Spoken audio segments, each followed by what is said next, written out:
Hello, YouTube, and welcome to the Galley La Podcast. This is Geboss, and joining me is Akainu Fanboy in our review of One Piece Chapter 1080, The Legendary Hero. Yes. Yeah. So it's so weird now that we don't have the Mads cover story going on. It's just like regular cover story now. But it's nice. I'm kind of sad. I loved it. It was great. Yeah. But yeah, seeing the best of the samurai Kawamatsu is always nice. He needed more love. Mm-hmm. Quite so. But that's not what we want to get into right now, because we have a really good chapter to get into. So the whole chapter is on Pirate Island, Blackbeard's Island. So do you have any thoughts on the opening of this? So real quick though, like and subscribe if you haven't. Oh yeah. But yeah, just kind of what I liked. What I did find that was interesting, we kind of get more of the characterization and more context on Kobe, and then we get the incorporation of the Cross Guild bounty being brought in. Or he's a 5-star bounty, which means 500 million. So it was a bit lower than I kind of expected it, to be honest. I know that sounds wild because that was Luffy's bounty not too long ago, but and then at the same time, you could be like, yo, look at how much the exponential growth on this guy. That's what I was going for, because I know you're a really big fan of Kobe, but for me, he's cool, but he hasn't really had the hype behind him, from my point of view. But yeah, seeing the 5-star bounty, it does put him up to like it equates him to like, this is the bounty level. We should just treat it like a pirate bounty level in terms of like what his worth is. Yeah. So yeah, it's interesting to see. I wonder if there are any like levels beyond 5 stars, or if 5 stars is the max. Yeah. No. Yeah, that is interesting. It makes you think if he's gonna potentially increase more after this arc, because I have a feeling he's gonna be popping off pretty soon. I think they're kind of building up for him to finally show his stuff, because he hasn't shown it. It's all kind of been explicated about him. You know, the last time we saw him really do anything was Water 7, I'd say. You know, well, no, there's a couple moments, you know, but he saved. Wasn't he transporting the Dressrosa party to the Reverie? Yeah, and he destroyed that submarine missile with his hands. Yeah. So there has been some feats. It's just we haven't seen him, let's just say, take out a high tier, if you will. You know. Yeah. We keep on hearing about the Rocky Port incident, which gives him tons of hype, right? Yeah. But again, we haven't seen the Rocky Port incident, but I guess we've kind of been inferred right here now that the Rocky Port was actually on Blackbeard's Island. Yeah, so I was going to bring that up because, yeah, like Pizarro says, like they only just patched up the damage from the Rocky Port incident when talking about like the island. So I don't know exactly, because I don't know if it's anime only, but like when I picture the Rocky Port incident, it's like what didn't it say something like what's his name? Law. Oh no, Kobe was helping save civilians. But with the pirate island, there aren't really civilians. And then there's also Law collecting the hearts and everything. Wasn't that it? So yeah, it's just this background incident that we really need some more clarification on. But I'm just wondering if like there was like some sort of retribution from like the people of Rocky Port that damaged the island or something, or I don't know. But Pizarro was the one that said it. Speaking of which we do get to see the devil fruits of the Blackbeard pirates now. Right. Actually, there was one quick point, if I could make real quick. Yeah.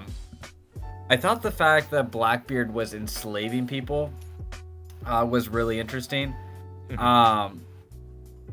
Because, you know, it's something we usually just associate with the Celestial Dragons. Not as much Doflamingo, even though Doflamingo was the first one to be introduced, you know. And I remember that one line with Kid where he equates the government with pirates, basically, because of the slave trade, you know? Yeah.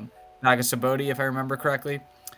What I find is just an interesting narrative point is that, like, there's a lot of good reason to hate the world government and that they're evil and everything, but at the same time, the pirates are just as bad. Like, Blackbeard's, like, more indicative of most pirates in the world, right? While the Marines are more, I'd say, indicative of Kobe in a way, right? Yeah. If that makes sense, you know?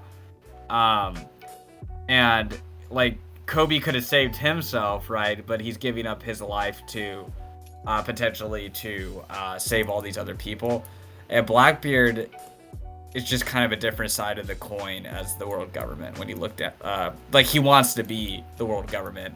If you go to Rocks wanting to rule the world, and as later on we see him talking about wanting to be ahead of his own pirate country with his own slaves, basically, right? So I think it's just kind of an interesting moral dimension here, because we always see, like, the pirates being about freedom and everything, but really Blackbeard is just mimicking the Celestial Dragons at the end of the day. Yeah, I didn't even really think about the slaves too much in this chapter, but I think it is interesting, though. I want to see what they translated to in the official translation, but we have that one panel of the slave saying, like, referring to Kobe, that he's a saint. So that could be relating to, like, a connection with Luffy, kind of. You know what I mean? Like, because the slaves were praying to Nika and everything. So yeah, well, it's kind of funny because, like, the Celestial Dragons, their titles are Saint Charlos and all that, right? You know, and it's kind of like a mocking of the term saint, you know, while Kobe's, like, actually, like, a saint, you know? Yeah. You know? And I think, like, with what Kid says is correct, right? You try to make yourself seem like all these holy, almighty people, but you're bad people, while Kobe is, like, actually, like, a holy good person, you know? So I think it's kind of I think it's a little moral clue that Oda's kind of planting there, you know? That I think is kind of getting skipped over a little bit. Because I just going back to that great scene when Aokiji and Luffy meet for the first time, and Luffy's, like, telling the people there, "Hey, be afraid of him. He's a Marine," and all the people are like, "Oh yeah, you know, yeah." And he's like, "Oh wait, yeah, like, the pirates are usually bad and the Marines are usually good." Yeah. Right? And it's just because we don't really get that perspective because we come from a good pirate protagonist. So we don't really see that many bad pirates. Well, we do, you know, but I guess it's just not as much of a focus, like, how bad they can be in a way. Yeah. Yeah, we don't see, like, whatever Kid got up to get him, like, his bounty or whatever. Because he was notorious for being ruthless. Right. But yeah. So, yeah, but those are kind of my thoughts on that section. I think, I don't know, it was just kind of fascinating just to see that side of Blackbeard, you know? I mean, it's not surprising, right? He, you know, like, he's a piece of crap, but he still shares some of the institutional evils of the Celestial Dragon. It's not just like he's pure chaos. It's like he's also ordered evil too, I guess. But and I guess you see some, you see, like, long necks. You see a mink in there.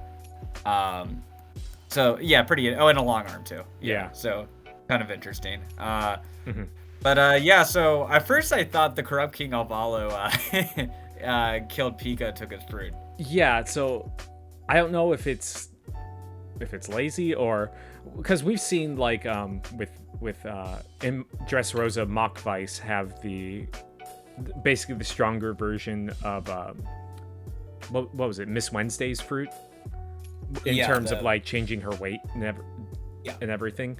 So I guess this Pika's just interacts with stone, whereas Pizarro's island fruit he can integrate himself into everything now. Do you think that was a good fruit or bad fruit, or like what are your thoughts on it, or is it just lazy and unoriginal? I don't know, because again, I don't know if this is a fruit that they went and hunted or if Pizarro already had the fruit. But I mean, looking at Pika, like just objectively what Pika could do, it's insane.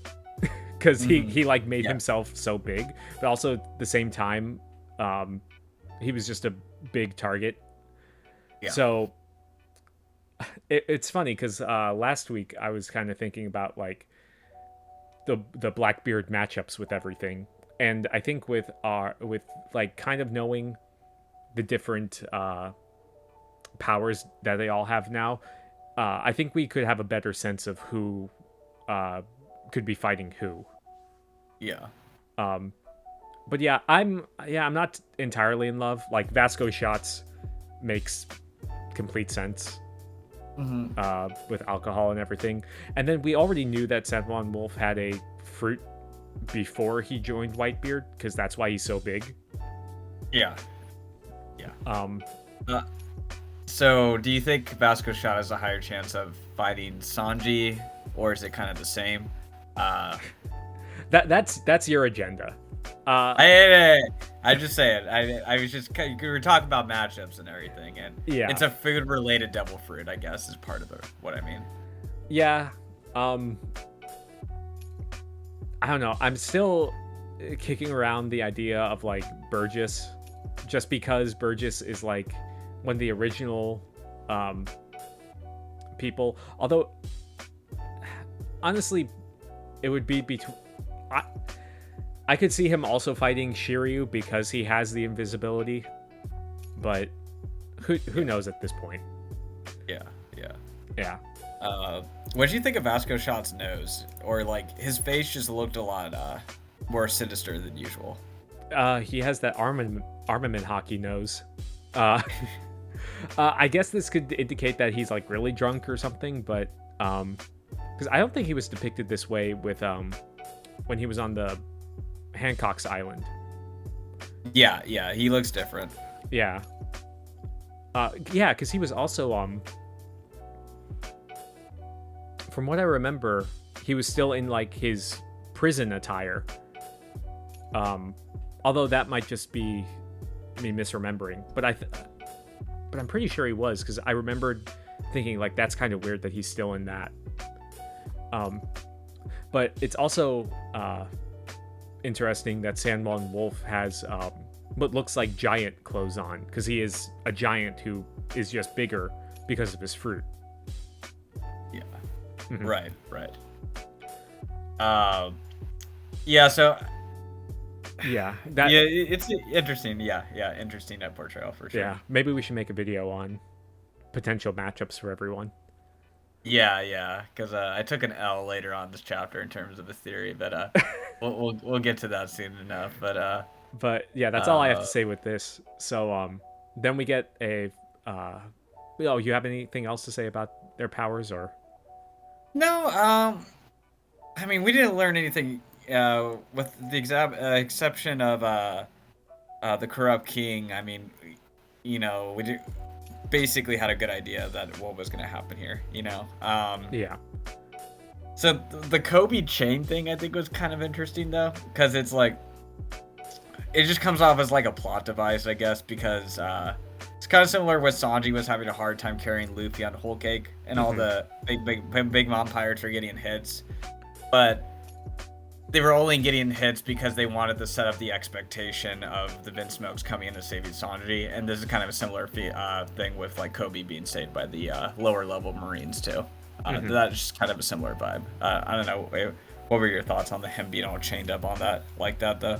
Um, I don't know. I found it kind of weird that he wasn't able to escape because he's like, although I guess like Luffy couldn't escape from Udon prison. But yeah. But he doesn't really have it. Kobe doesn't have a devil fruit that's weakening him at all. Yeah. But yeah, I don't have too many thoughts other than that. Okay. And then we have the flashback with Kobe talking with Blackbeard, and we kind of get a better understanding of what sword is. Which I thought was interesting that they could go after Yonko without like any authorization, and that they're basically just like a shadow organization. That they can be cut loose at any time. So I think that could potentially be setting up like them getting cut off by the Garose. Just saying like, oh, we don't need you, or you're asking too many questions or anything, and that could lead to a team up with Luffy. But I also thought that it was, well, it makes sense that Aokiji knew what sword was. But do you still think that he's a member? Yeah. I still think he's a member, and I still think he can maybe be fudging some of the details in a way just to help get Kobe out. You know? And those are kind of my thoughts. Like, sword kind of sounds like a type of cipher pull in a way, you know, where they're given a degree of autonomy to do what they want, which is why they kind of hate each other, you know? Yeah. So that was kind of my vibe there. Yeah.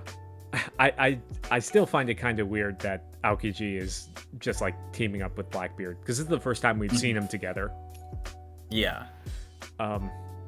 It's pretty intimidating, like Blackbeard's career as of now. Yeah. I was also going to mention that. So, I'll save that for the end of the chapter. But what do you think about Blackbeard's plan about like wanting to be like officially recognized as a king? So, it gives me vibes of wanting him to be recognized as a warlord, you know? For some strange reason, he wants to be recognized by the world government, you know? And there's just like a lot of similar vibes here, you know, where you have someone that Garp cares about being captured for the sake of him climbing up the ladder in the world, like the whole Ace getting captured to be a warlord, Kobe being captured to become a king of the nation, but Rock at the same time wanted to be king of the world. So there's like a lot of parallels going on here. I did watch a little bit of Brago Diaz's Brago stream, basically, where he said his theory is that Blackbeard wants to be invited to the Reverie, and then basically take over from there, essentially, you know, like get invited and then just take over the Reverie and have control of everything in a way, you know, while getting past the government, essentially. But then he also brought up the point, like, but would the world government be that stupid to accept him as a world leader again? Yeah, I don't think they would, especially because he's officially considered a Yonko. So, but really quick, how often does the Reverie meet? Because I thought that it was like a while since they met, like this past one. Yeah, I think isn't like what, 3 or 5 years around there. I don't remember. Okay, yeah. So it is definitely a bit of time, but maybe he's like just kind of thinking long term, and I think it would be interesting if the government did accept him or recognize him, because it would be a further nail in the coffin that Kobe just distrusts the world government in a way, you know, or just that they would accept someone that horrific as a nation, you know, because there's still like a bit of naivete in him, you know, like oh, the world government would never let that happen, like a country of criminals in a way, even though that was like Doflamingo, basically, Yeah. So I kind of thought those were my thoughts. I feel like he's bullshitting, like he does have like a grander ambition than this, that he's just not going to tell Kobe, Mm-hmm. Yeah. Yeah, I thought that it was kind of a low bar that he's setting for himself, because he was after the One Piece this whole time. And so like, oh, I'm getting you so I can become king. And it's like, what exactly does that gain for him? So, but yeah, it's interesting that you brought up the reverie, but at the pace we're going, I don't think we're gonna last like another week in time, because everyone's moving. That'd be a hell of a time skip. Yeah, who knows, maybe at the end of this arc, because like Oda's bringing up a big thing, there could be another time skip. Who knows? How wild would that be if we did like a 3 or 5 year time skip? Bruh, oh my god. That'd be crazy. Yeah. Like Kid and Law and Luffy get back on their feet after taking horrendous L's. Is that on the bingo card for anyone? I wanna know. I think it's possible. Yeah. I'm not joking. The way they're kind of setting up everything. I don't know. I think there's a chance, actually. I don't know. The more we're talking about it, I can see it happening. Yeah. Yeah, I don't think I've heard anyone talking about that, but that would be interesting. Maybe a potential theory. And that could make more sense for like how the final war gears up. But we're getting not completely off topic, but on a tangent.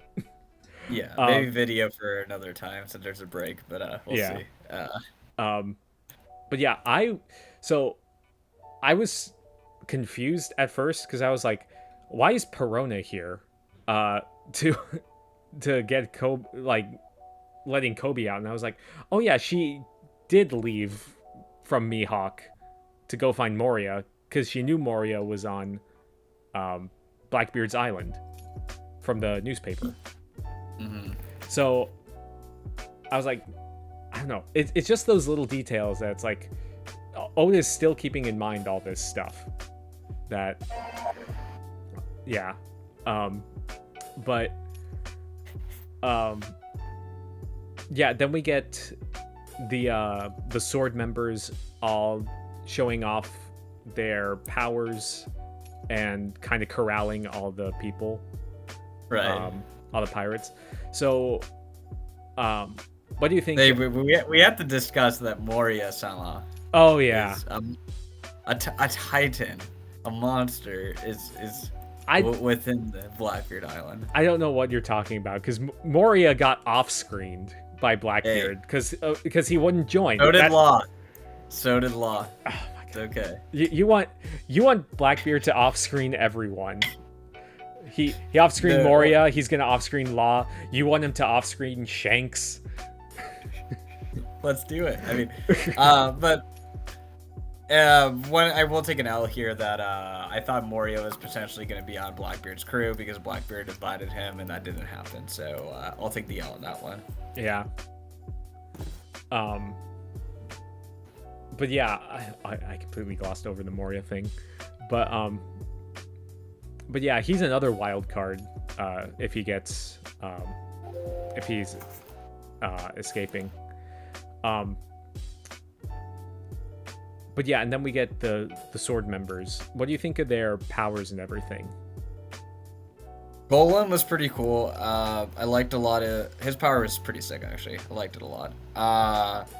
It's funny to see Suru's granddaughter. That was pretty funny. Yeah. Maybe that would give you an idea of what Suru was like when she was really, really younger, but who knows? And Hibari was kind of funny. So Sandman said that she had like a similar way of speaking as Akainu, which was kind of funny. Uh, like Oh, I okay. get, yeah, yeah, Brago brought that up, but I just kind of I thought that was interesting there. Hmm. That they have a similar way of speaking, but yeah, so she seems to have an interest in Kobe, which is pretty funny. Just kind of I don't know, it's kind of like you're upping up the hero persona where you have a girl that's like into you from the side, you know. Yeah. As like a hero and everything. So, Yeah, but I uh, wanted to bring up that her gun. We've seen her technology before because it's the same thing in the cover story that Vegapunk had the flower spouting out of the guns. Remember? oh yeah, yeah, you're right. Yeah. Yeah. Okay. I thought that was a neat little thing. Again, like he's introducing the stuff in the cover story that's being implemented into the main story. Yep. But yeah, yeah, I would say Hibari and Gruss are cool. I didn't really have too much of an opinion on Kujaku, but Yeah. but yeah, Gruss reminds me of another. So I guess he kind of reminds me of like, what's it called? Caribou's fruit, kind of. Mm-hmm. But like he can use it.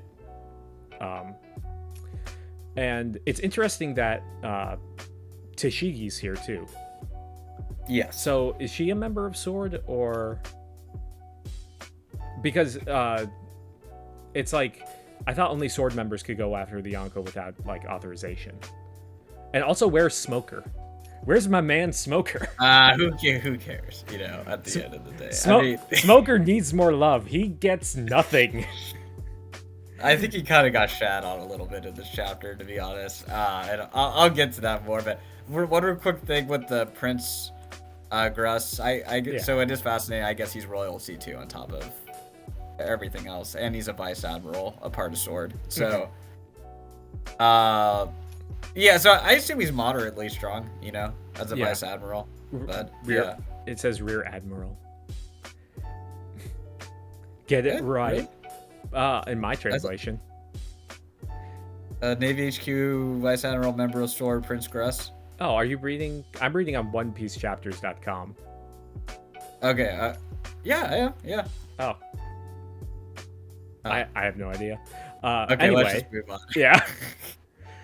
But anyway, then we get the man, the myth, the legend, Monkey D. Garp, coming in on Kuda bursting his way into the island. I was reading some comments, and it's like he had to have learned this from watching the Sunny fly away at Water 7. Yeah. Yeah. Also, I want to see how it lands, but that's for next chapter. Yeah. But yeah, everyone's like shook that Garp's there. But yeah, and then we get Garp saying like you should have thought twice before you kidnap Kobe. He's the future of the Marines. Not to mention he's also my irreplaceable protege. And I will say that this does feed more into the Kobe hype, because he's like being built up as the next Garp. Yep. And that was the big debate. Was it Smoker or a Kobe? Who's the next Garp? Yeah, it's looking like it's gonna be Kobe. Yep.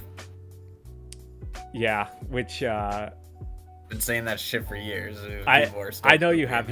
I will admit this L on this one. Because I think by the end of the series, like Kobe's gonna be the new head of the Marines, or at least up there.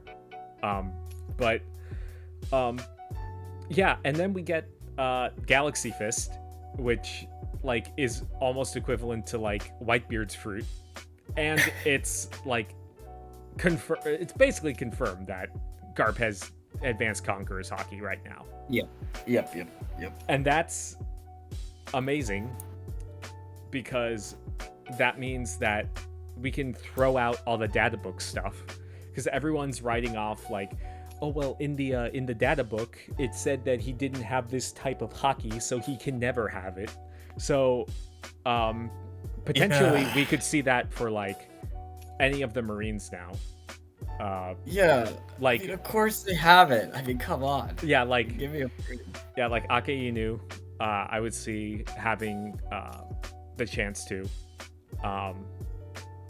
And there was another one who I was gonna say. Don fucking Chinjiao has it, okay? Then all the admirals have it. Like, it goes without saying. I mean, come on. So with Don Chinjiao, was that a Conqueror's Clash when he dented his head in? He didn't have advance. If he had advance, he wouldn't have. Yeah, exactly. But yeah, this is crazy because it's also putting Garp like up a tier. Yeah. In terms of like how strong he is, because I don't know, we knew that he was strong, but because I was also seeing people saying like Sengoku saved Akainu at Marineford, because like at the time it could have been read like oh, hold me back, like because I'm gonna go after him, but like who knows if he would have won. I think like if Sengoku didn't hold him back, I think 100% that he would have killed Akainu at Marineford, considering that Akainu was already injured. Like, yeah, like no shot. And it also shows that like if Garp was trying at Marineford, like I don't know if Whitebeard's people would have had a chance. No. Yeah, because like retroactively, this makes Garp like such a huge threat, and such like a big deal. Like when he did sit out at Marineford. Yeah, and I mean, let's be real. The admirals didn't do much of anything. Sengoku didn't. None of them went hard. Let's just, you could say Akainu did against Whitebeard. That's fine. But the others, really, are you gonna remotely say like they went all out at Marineford? You know? Yeah. And I guess this is indirect hype for Sengoku because it shows how, because they're usually compared, said in the same sentence, Sengoku and Garp. Yeah. And we haven't seen Sengoku remotely go all out. And I think this goes against all the, people in the community that say that age really decreases your fighting ability that much. Yeah. I will also take an L on that because on my on our latest ranking, I put Sengoku way down from before, just based on that. But yeah, it's another thing to consider with all this. Yeah, and I'm not saying like, yeah, they're at their full prime and everything. They're not like Pirate King level or anything like that. But the idea that they're losing to Katakuri, as has been proposed by some, is ridiculous. It's the Admiral slander and the old man slander has gone too far. I think it's just Marine slandered in general. Because they don't really like Cypherpole gets more respect than like regular Marines. Yeah, right. And they look a lot better here. This was a good chapter for the Marines. Yeah. It made them look, even like these new characters, they look confident. Garp looks like that's like a Yonko tier attack right there. Exactly. Like again, just going back to the Katakuri thing really quick. Like Garp has the power, but I don't know exactly how exactly he would match up with Katakuri. But he definitely has the power. Like if he lands a hit on Katakuri. Yeah. But yeah, it's just he's like destroying. I want to see the devastation from the last time, because like if he's wiping out like whole towns or like whole halves of islands with his attack, it makes sense like why he was like always compared like with Roger as well. Yeah. Yeah, like him jumping in the air and punching Marco out of the sky wasn't a good enough feat for people, apparently. Or like him taking the the throne where the three admirals were, right? Like this symbolism was like key enough for you guys that he's actually like powerful and strong, you know? Like, Yeah. oh, Luffy got one punch at him, so he must be equivalent to pre-time skip Luffy at Marineford. I mean, Yeah. just ridiculous. Come on. And this also hypes up Dragon as well. Because if both Garp and Luffy have advanced Conqueror's haki, unless it's like one of those genetic things that it skips a generation, like sometimes in the real world. I would laugh. Yeah, but yeah, I would say that Dragon also has Conquerors at this point, and it makes you wonder about the about like the D clan itself,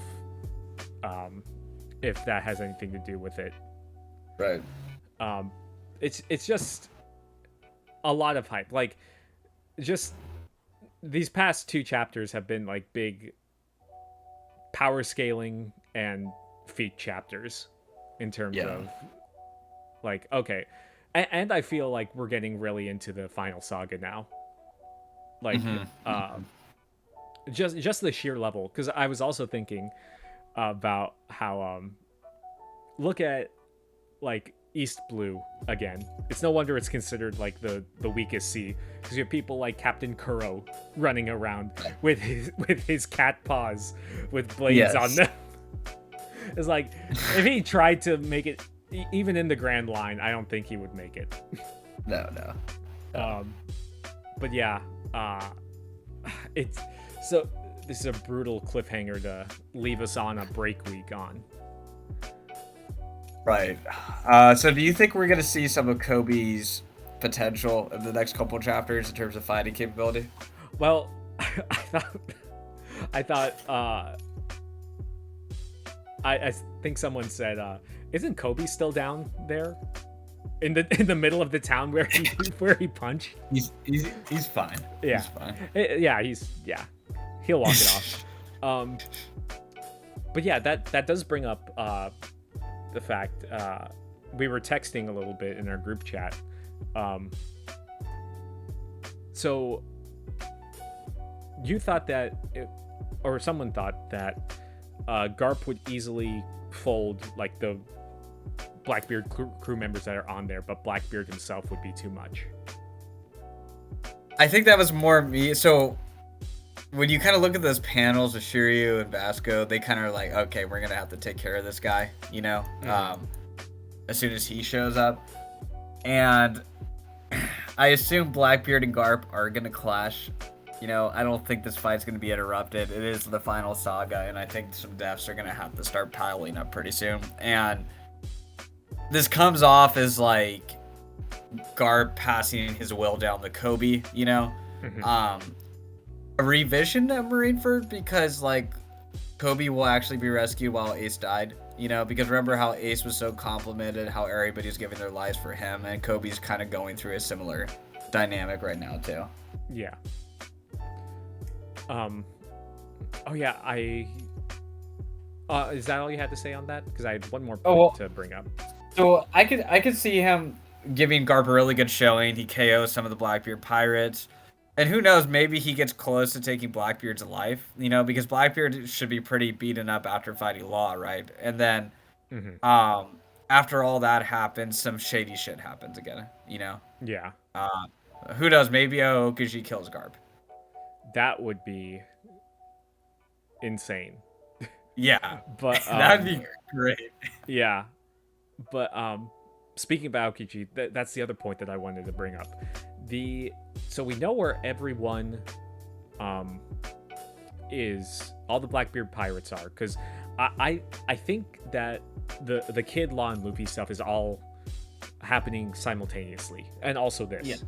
So so the only ones that are unaccounted for are Aokiji, Katarina Devon, and Lafitte. And Katarina Devon and Lafitte are like good at infiltration. So if the 3 of them are on the ship at Egghead, that could be a really big problem. Yes. So, and that would also account for where all the Blackbeard pirates are. Yeah. And one last point. I think Sengoku might show up. So unironically, I can see Law being captured by Blackbeard and Sengoku trying to rescue Law as well. You know, because obviously Sengoku wants to protect Rosinante's will and his lineage and stuff. Also, I think this would also be a great rematch for Marineford. Sengoku and Garp versus Blackbeard. Yeah, that would be. It wouldn't get off panel this time. No. And if the theory that if Law is actually a member sword, it would be revealed pretty soon right here. Yeah. It's your agenda is coming into fruition. Yeah. Sanji gets Conqueror talking to you. We'll throw that shit in there, as well. Oh yeah. So. Yeah, let's put that into. Yeah. But anyway, those are my thoughts though. Yeah. I was going over all the different arcs that are going on, and this is definitely going up there as one of the best. Yeah. Yeah. This is so much better than Wano. I can't emphasize that enough. So much is getting done in so little time, and I think we've said that for at least the past like 6 weeks or 6 chapters. Yeah. But anyway, those your final thoughts? Yeah, that's it. Long live Gecko Moria. Yes. Kishi shishi. She. Yeah. But, so anyway, remember to like and subscribe, and we'll try and put something out during the break week. But until then, we will see you later. Peace.